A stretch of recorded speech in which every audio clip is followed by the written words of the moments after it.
Good afternoon, everybody. Welcome to NASA's Johnson Space Center. I'm Dan Hewitt, and I am joined today by Crew 5, recently returned back to planet Earth.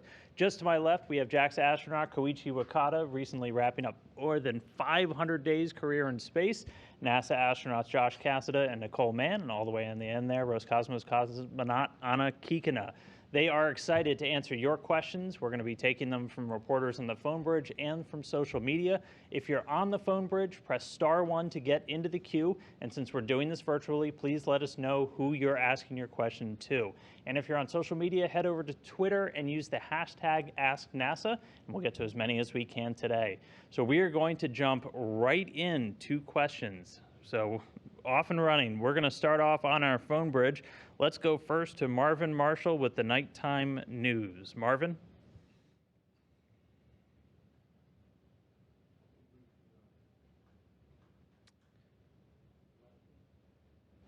Nothing yet. Okay, I'm going to...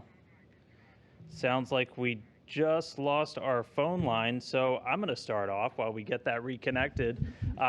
This one I'll start with Koichi. You've ridden back now in multiple different spacecraft. How did Dragon compare to some of your other re-entries back home to Earth?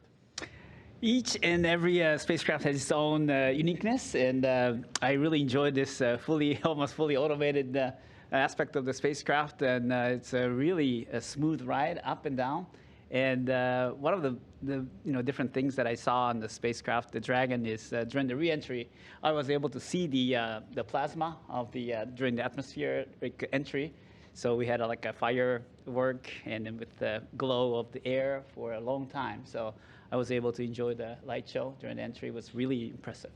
And then for my 3 first-time flyers, what's that one thing that really stands out in your mind that you took away from spending? You were up there 157 days. What's maybe one day that if anyone asks you, what did you do up there? What do you remember? What's the first thing that pops into your mind? Josh, we'll start with you. Boy, that is a tough one to narrow it down to one. I think the top 2 that immediately come to mind, one was late in the mission. I thought I was up earlier than everybody else, and I went to go use the restroom, and it turns out I was at least second because Duke was down in the cupola. And I heard her down there. She called me down, and we saw the most incredible aurora. It was absolutely breathtaking. We just went in there, and I'm sorry, it seemed a little selfish, but we just absorbed it. We didn't have the skill set yet. We hadn't consulted with Koichi about getting some photography done in that setting, but we just kind of hung out in there, and it was just so powerful. We did get some great shots the next day, but I really think that first day was just breathtaking. And then in terms of professional satisfaction, for me, it was our second spacewalk. For me and Frank, when we went out the door, when we came back in, it was just this overwhelming feeling of everybody had done their job. Duke had just done such an amazing job getting us out the door. Koichi flying me around and putting me where I needed to be to get the job done. The teams on the ground, just absolutely flawless execution. And we only could do it because everybody did their job incredibly well. And that, I wasn't expecting that kind of emotional reaction. The nice thing is tears don't run down your cheeks in space, so we just called it allergies when I was in the airlock, and we had gotten the work done, and our flight director, Zeb Scoville, got on the loops and kind of put it all in perspective. So those are the 2 big ones that pop out for me. All right, Nicole? Those were 2 big ones. I totally agree, and it's tough to choose. I think one thing that was interesting for me is towards the end of the mission, I went back and I read my journal from the beginning of the mission, like that first week. And it was so cool to remind myself of that perspective that I had those first couple days in space, that first time floating around in 0G and seeing everybody. It's something that I don't think you take for granted, but you get used to. You get used to looking out the window and seeing our beautiful planet. You get used to just floating around and tossing an M&M, to your friends when you're eating. And so it was fun to kind of go back and reflect on what that feeling was like in the very beginning. And then when Crew 6 arrived, it was cool to see it through their eyes for that first time. When you get out there and you're floating around and you're kind of unsure and you're unsteady, and to see how quickly Crew 6 was adapting, to see how quickly they were picking up on all the maintenance tasks and all the daily tasks that we were covering during handover. You can see that journey in yourself and in your crewmates, how much you change during that time and how you adapt. And it was really nice, I think, just to take a moment and to appreciate that and have that perspective. All right, now Anna, favorite memory. Ну, первое, что меня поразило и впечатлило, когда я оказалась на станции, это то, вот как только мы прошли через вестибюль и оказались в станции, что это действительно все реально. Это существует. Второе, что меня впечатлило, когда мы оказались на российском сегменте, я полностью увидела, что максимальное соответствие с макетами, на которых мы проходили подготовку. Как будто я оказалась в тренажерах. И это меня очень порадовало. Все выглядело знакомо. И Well, I will start with the first thing that really impressed and surprised me when I got onto the ISS, right when I flew through the vestibule, is that it's really real. It exists. Here it is. And the second thing is when we got to the Russian segment and I saw everything, I realized that it matches perfectly all of our mock-ups and of all of our simulators. And it was really comforting and reassuring because it was like I was seeing something that I already knew, something that was familiar. А дальше время просто за практикой. Нам очень здорово ребята предыдущие передали смену, все показали, рассказали. И мы с нашими ребятами, нашим экипажем прекрасно влились в работу. И дальше дело за малым. Просто делать от начала и до конца. И действительно, наше расписание было спланировано с самого раннего утра и до позднего вечера. Работы было очень много. Как по обслуживанию систем станции, так и всевозможные эксперименты и дополнительные работы. And then the next thing, we just had to practice. So the handover was very smooth. The previous crew really told us how to do everything, explained the ropes, showed us everything, and then we just had to dive into it and begin doing it. And we did it, and we did it well, and it was a really smooth transition. And from morning till evening, every minute of the day was planned out for us. There was a whole lot to do, including both servicing the station and performing all of the experiments. All right, thank you, Crew 5. Now, we're going to see if we've mastered this whole phone technology. We're going to give it one more shot. Let's start with Marvin Marshall with the nighttime news. Marvin? Awesome. Thank you very much, Dan. Can you guys hear me? Gotcha. Gotcha loud and clear. Awesome. Sounds good. Well, good afternoon. I'm Marvin Marshall from the Nighttime News at Space Report on Twitch TV. My question is for all of you guys here. Could each of you share a hilarious moment?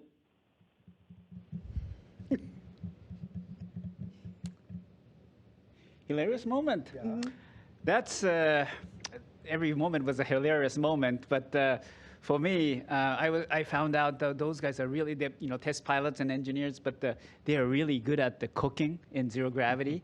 And when we are having some holidays, Josh was really good at cutting the cheese for pizza, and Nicole was making adobo with all the dried meat and stuff like that. And Anya is a really great cook of Olivier salad, and I was really good at eating all of them. But I was really impressed with their technique of all the zero-G cooking. So that was a very hilarious moment that I experienced. The moment that I remember, we laughed really hard when we were up there. One of the ones that sticks in my mind, the NG-18, the Northrop Grumman cargo vehicle that came up, has hundreds, if not thousands, of these gold carabiners that are used to stage the cargo. And they're super useful, so we end up using them on the station for our own purposes. And there was a day, you remember when Frank was working in Node 1, and he had a kind of frustrating task that he was working on. And the ground had a camera looking over his shoulder, which he loves, to have more cooks in the kitchen. And what happened was one of the carabiners had gotten away, and he was dealing with something else. And it is not a big deal. We can go find that. But they alerted him to the fact that he had lost a carabiner, and that was not what he wanted to deal with at that moment. So I took it upon myself about 10 minutes later just to sit in the lab, and I took a gold carabiner, and I just sent it his direction at about 3 centimeters a second. and he just continues to work, and somehow he had just moved his head enough that it grazed the back of his hair, but he didn't feel it.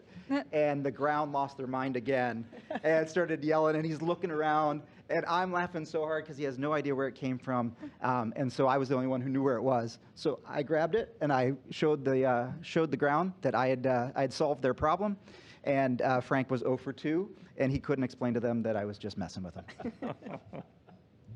That was kind of a recurring theme, Josh messing with us when we were in space. We did laugh a lot. It's hard to choose just one, but I do remember one time we were getting ready, our suits ready for EVA, for Koichi and I to get ready to go out the door.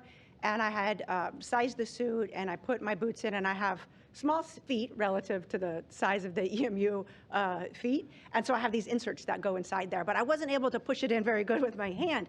So I was like, okay, I need to just get my foot in there to push this insert all the way into the boot, because you want it to fit properly. You don't want to deal with it day of. So I'd say, hey, this is my plan. I'm just going to, put the lower torso on, push my feet in so everything fits fine. Josh says, hey, do you need help? You good? I was like, oh, no, I got it. Like, I'm totally good. Okay, he floats away. So I'm in the airlock. I get the lower torso on. I get my feet in. I get it all situated. Hey, everything's feeling good. Perfect. And then I go, uh-oh.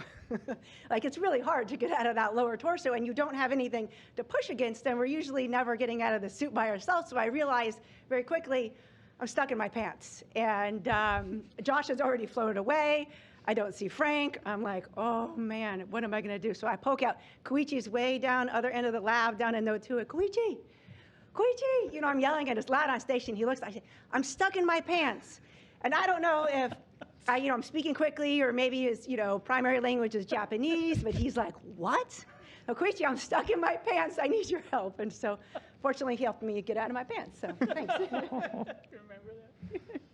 У меня был забавный случай. Я с собой в космос брала символ моего города Новосибирск, городовичок, маленький мальчик-куколка. И я их брала 3 разных. Одного я сразу забрала с собой на станцию, а 2 с корабля я сразу не забрала. Аня? I had a funny situation. When I went to space, I brought the symbol of my city, Novosibirsk. It's this little doll. Actually, I brought 3 of them.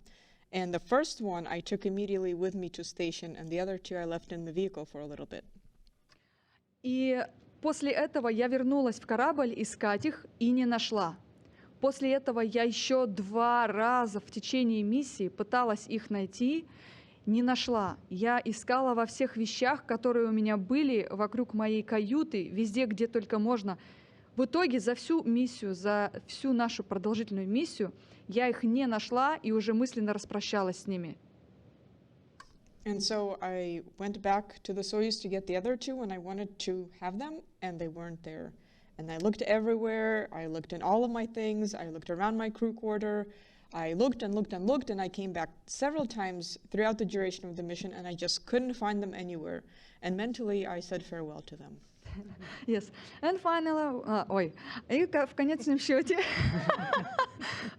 когда мы собирались домой, мы уже были в корабле, сняли скафандры и собирались спать, уходить в сон. Достали спальные мешки, и вот они, мои 2 городовичка. Они все это время спали в спальном мешке. Всю миссию они нашлись, и они вернулись со мной на Землю.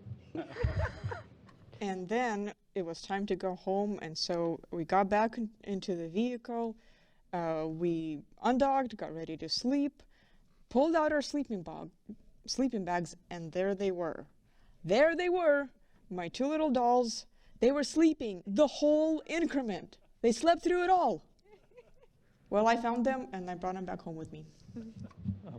I'm glad you tracked them down. All right. Next up on the phone, we got Bill Harwood with CBS News. Bill. Yeah, hey, thanks. I've just been curious for every crew Dragon landing. Can 2 of you maybe describe the sensations after 5 months in weightlessness, or 6 months, when you hit the water and the things even in a gentle swell? Is that disorienting for you? That's number 1. What's that like, getting back on the boat? And number 2, just can you talk a little bit about what's been a surprise about your readaptation to gravity? I mean, astronauts have been doing this for quite a while, cosmonauts, but Has it gotten any better? Does it still take about a month to get your legs back and not be disoriented? Just how's all that going? Thanks. We're at what, 4 days right now? Mm-hmm. Do we share the secret with them? Sure, go ahead. Gravity is not cool. After being in 0G, you come back to gravity and you're thinking, this is going to be great. It is not great. It takes you a while to adapt. We have trainers that help us, with their strength and the balance, but I think we're 4 days into it. We're still a little bit wobbly. But I think to your first question, coming downhill, really the landing wasn't that significant. But feeling G for the first time. So when we start re-entry, we have a G meter. We could see the G rise. And we all commented, okay, here we are. We're at half a G. It's starting to rise. And like half a G, holy smokes. It felt like somebody was sitting on your chest and pushing you down. You're only at half a G. And so by the time we were at 4.5 Gs, you're really getting smushed into that seat. You're really focusing on just breathing. You can feel your tongue in the back of your throat. And it's just amazing because it's so powerful and so strong. Even though you know that that's going to be the profile, it's still amazing. And then the drogues coming out and the chutes coming out, those are pretty dynamic events, and you're really swaying around. So by the time you get to splashdown, it's just poof, you splash down. We had calm seas and light winds, but you get a little bit of a Dutch roll kind of going on. And so you can definitely feel that. And it definitely made me feel a little bit tumbly. For me, Nicole's right. The Gs are a little surprising. I mean, even if you're ready for them. But I took it upon myself to kind of keep everybody aware of what the Gs were as we were all doing our own different tasks, but just to kind of let them know where we are and where we're headed. And I remember calling out, 4.5 Gs or so. And for me, it was really strange. My inner ear started doing its thing that it hadn't done in almost a hockey season. And so I noticed that I had to lock into the frame of the display. And my eyes kind of did this. It was like the Matrix. It was like a glitch in the Matrix where I would tumble maybe 5 degrees and then instantaneously end back up and then tumble 5 degrees and just kept doing this like every 2 to 3 seconds. And that lasted until we were back down to probably about 2.5 or so. So thank goodness it wasn't permanent. But I agreed that, it felt to me, it felt very similar to what you would experience in a ride that was trying to simulate a reentry. The sounds of the vehicle, I thought, well, that clearly somebody's playing an audio loop, right? This isn't actually what it sounds like, but it does. It sounds just like doing a ride at a big amusement park. At least that's what it felt like to me. All right, next up, we're going to go to Elizabeth Howell with Space.com. Liz? Hello, welcome home. This one's for Nicole. Do you mind reflecting a little bit upon your journey that brought you to be the first Native American woman in space, and how, while you were up there, you were trying to talk to various groups to inspire the next generation? Thanks. Absolutely. My journey, I think, is one that kind of evolved as I grew. And so I didn't have it all figured out when I was young, and I didn't know really what it meant to be an astronaut, who became an astronaut, or how that even was possible. And so it wasn't until later on in life that I really started considering that career path and looking at the different opportunities. So I think it's really important for all of us astronauts to share our journey. We all have unique journeys on how we became an astronaut.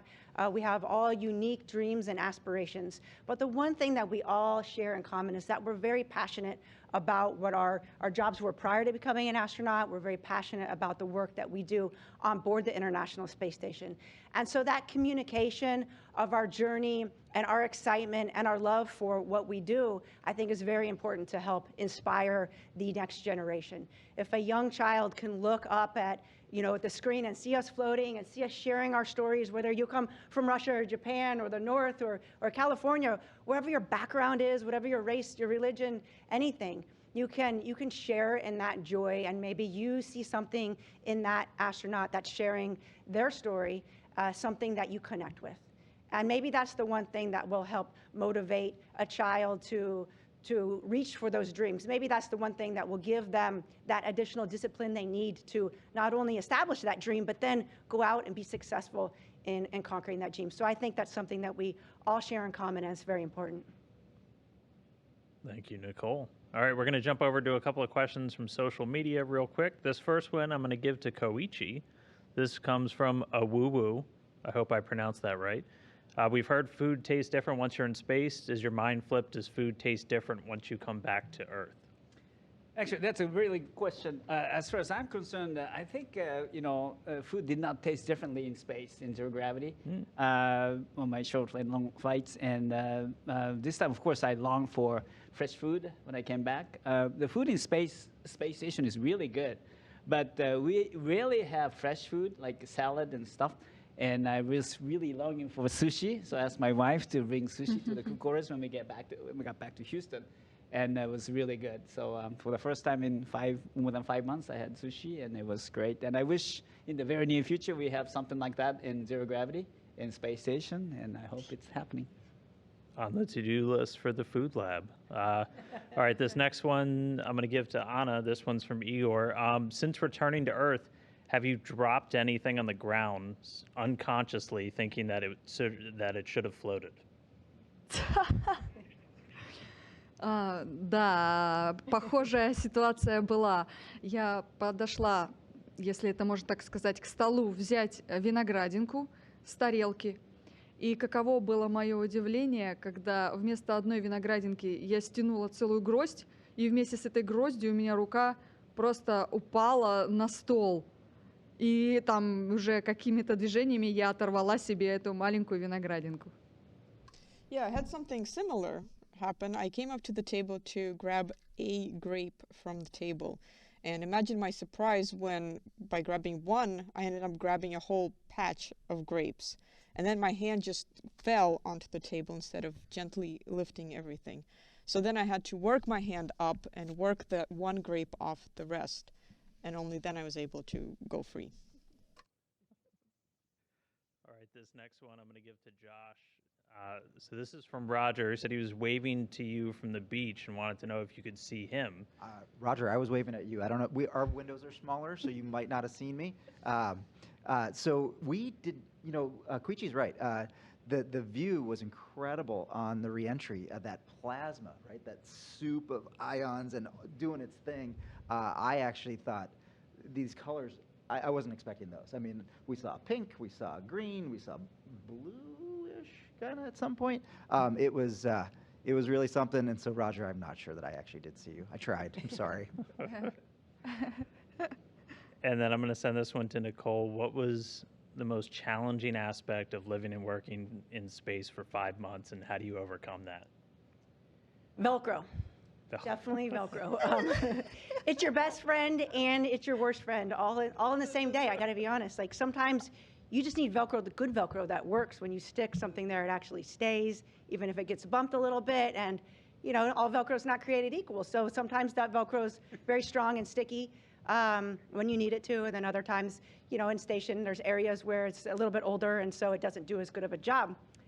And then there's the Velcro. Anya will appreciate this with me.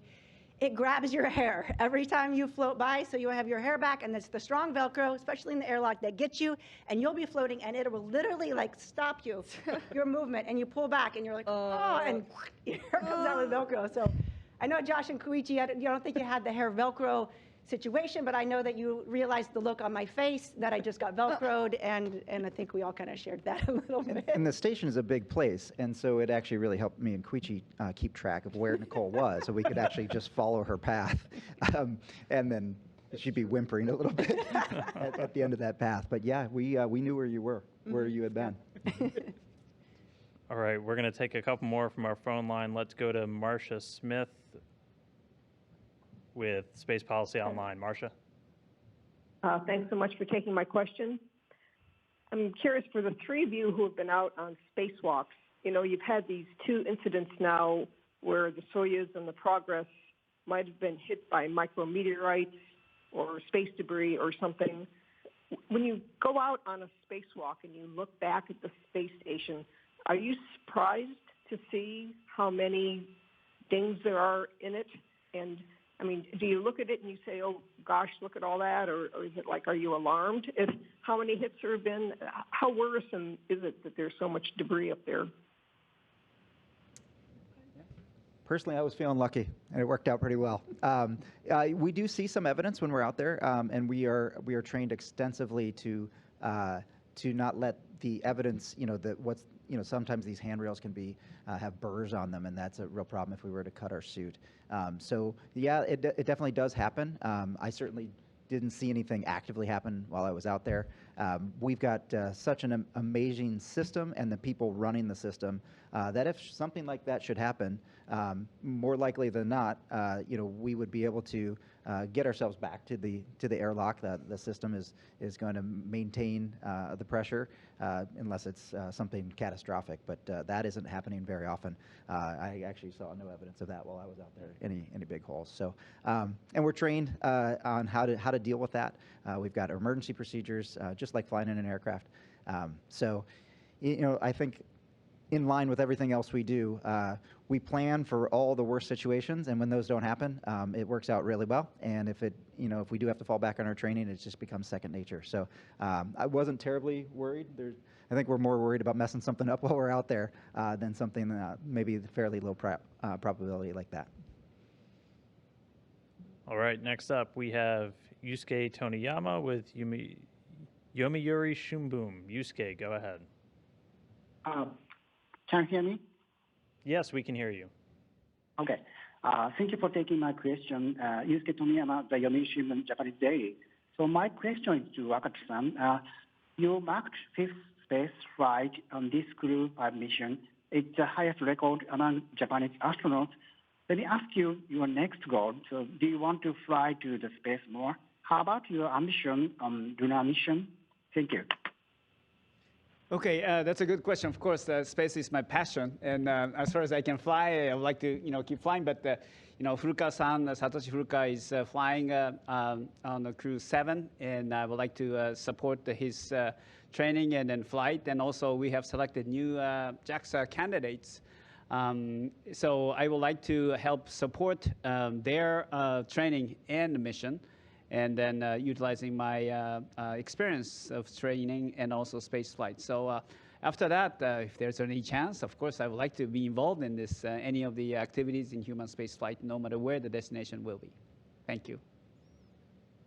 All right, next up, Nikio Tanabe with NHK. Nikio. Hi, thank you for taking my question. So my question is for Wakata-san. So I'm just wondering what your emotion was at the moment when the Crew Dragon splashed down.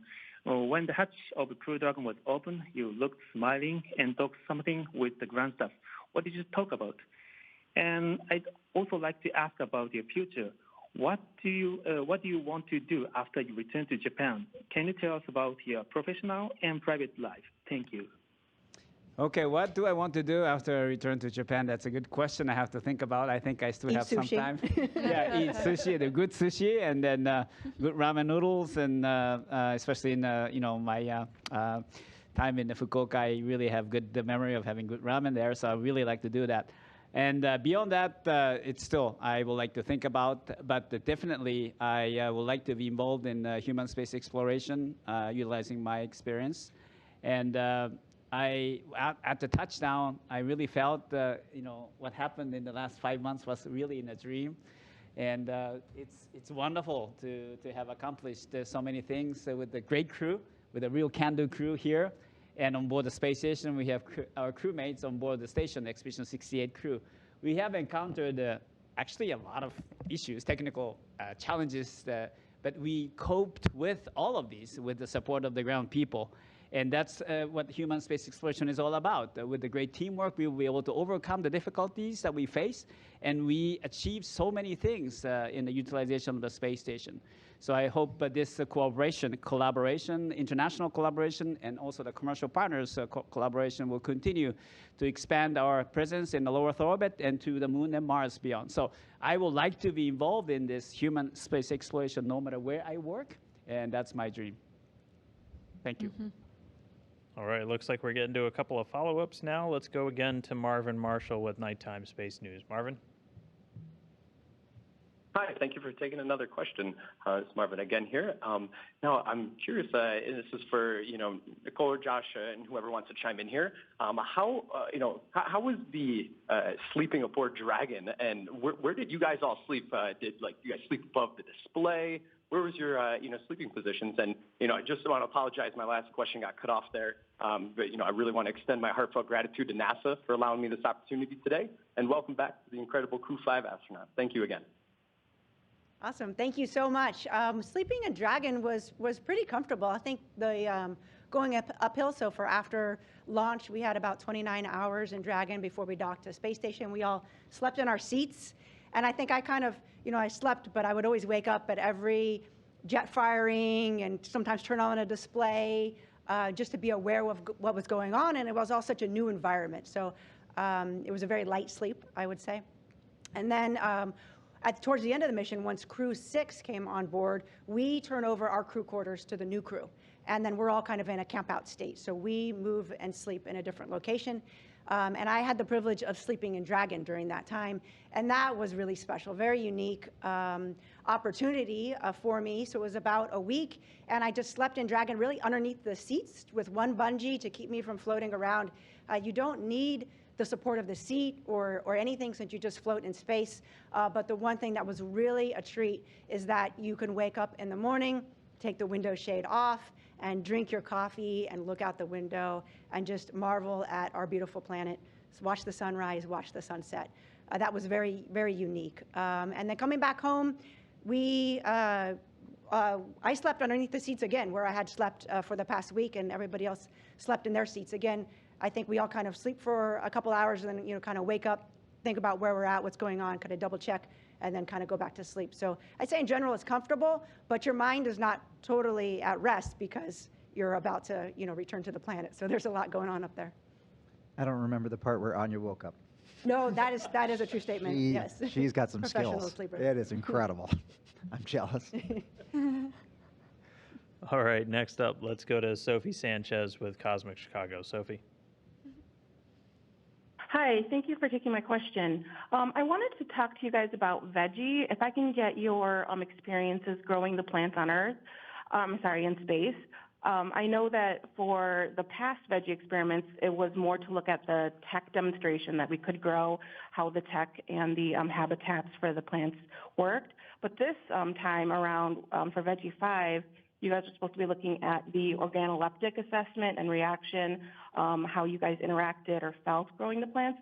Can you guys share a little bit about your own organoleptic assessments of growing plants in space? Thank you. Yeah, I had a privilege to work on a veggie experiment, and it's space station inside. There's all like machines and computers, and it's really rare to see living creatures other than human beings.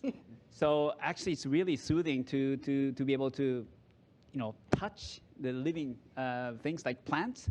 So we grew tomatoes on the Veggie 5 mission, and pretty much every day, we added water and checked the condition of the plant, and it was very soothing for me to be able to see that. And unfortunately, I didn't have a chance to eat it, but Frank and crew members of Crew 6, Expedition 68 to 69, will be able to harvest it, and I really envy. But I think this kind of plant growing, harvesting is a very important thing for a long duration mission to Mars in the near future, I hope. So I think we have been doing excellent experiments, how to grow in the hydroponic and aeroponic manner of the plants for future exploration missions. And I was very fortunate to be able to participate in that experiment. Thank you, Koichi. Next up, let's go again to Elizabeth Howell with Space.com. Liz. Thanks for finding me again. This would be especially for Nicole and Anna, I suppose, but anybody can chime in. Can you just talk about the significance of Women's History Month and about the contributions of diversity in making space a fairly awesome place? Thank you. Begin. Of course.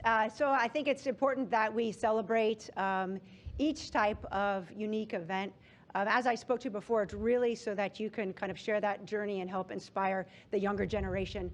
I think the diversity that we have in the U.S. Astronaut Corps and in our international astronaut and cosmonaut corps is really incredible. It's a great reflection of the diversity that we have on planet Earth, and that's so important to recognize.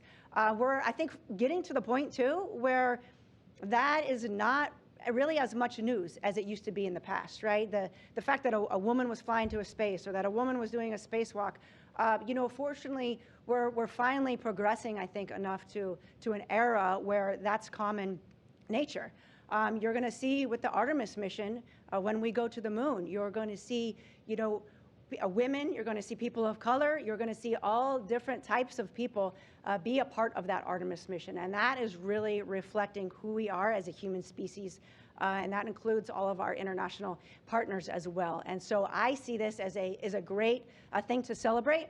Of course, we're not totally there yet, right? There's still areas in the world, areas in the United States where we have barriers, and we're working to overcome those. But it's great to also celebrate the progress that we've made, where it is the capable and the certified that are selected for a mission and to execute that mission. Никол говорит абсолютно правильно. Я могу от себя добавить, что человечество на Земле представлено двумя полами, мужским и женским. И это нормально, когда два этих представителя человечества развиваются в космической отрасли и представляют ее в космосе. Мало того, что... Ань, давай. I fully subscribe to everything that Nicole says, and I would add that here on Earth we have two genders, and so it makes sense that representatives from both of them are up in space, developing space and exploring space together.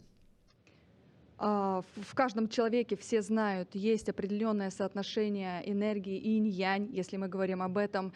И в целом многие говорят, и доказано, что наиболее полноценные рабочие команды и экипажи, и группы людей, где есть определенное соотношение как мужского, так и женского гендера, они друг друга уравновешивают, дополняют, украшают, и более эффективный результат работы, когда идет она совместная.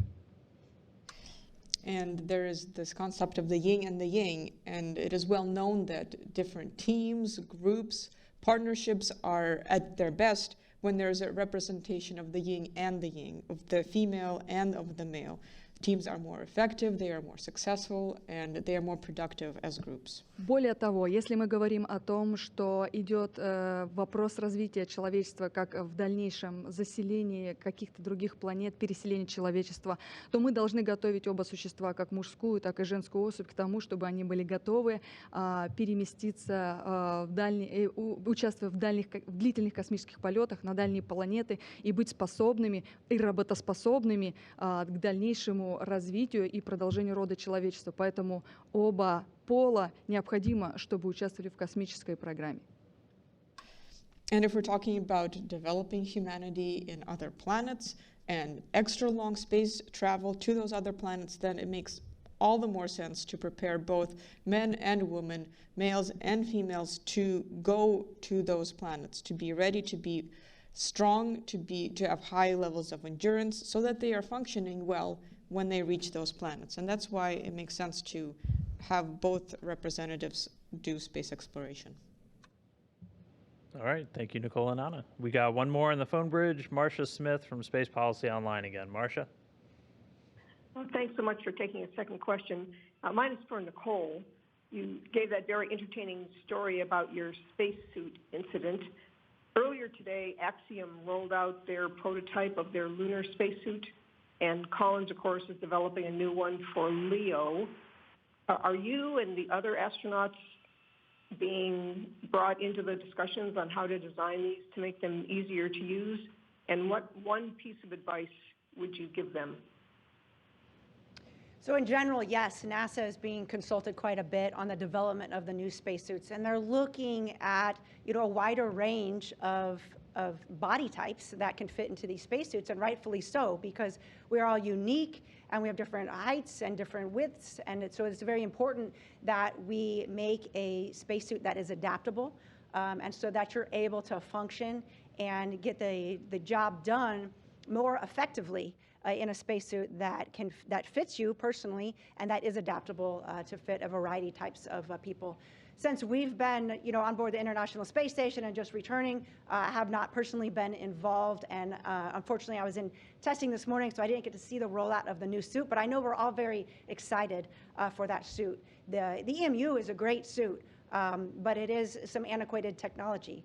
And so I think what we'll see with these next generation spacesuits are not only the ability to adapt to different body types, but also the use of computers or imaging that gives you more information to understand and easier to use that spacesuit for really everybody. And so this next leap in a generation, I think, will make our capabilities on EVA much more effective.